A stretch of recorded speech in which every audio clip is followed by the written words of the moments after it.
sorry, the number you have dialed is not in service at this time. Alright, Fuzz Pie Guy here.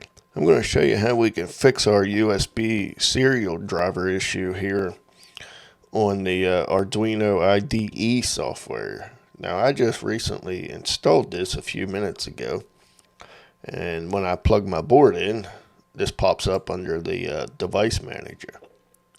So we're going to fix that. We're going to head over to the following website here and get the CH340 driver.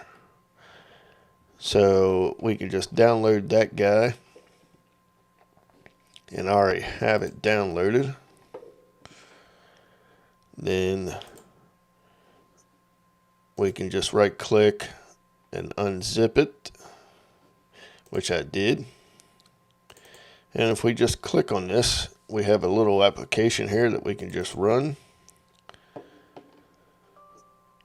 We'll say yes. Then it'll come up and ask if we want to install. Install.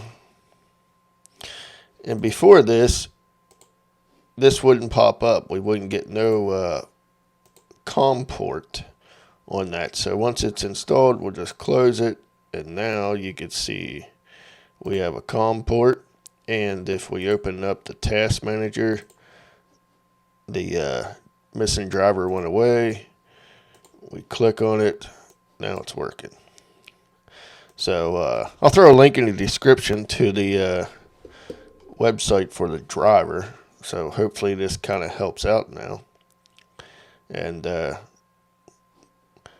get things back up and working. So now your COM port might be definitely different, but mine is COM 6 as the default one. So thanks for watching and stay tuned for another one.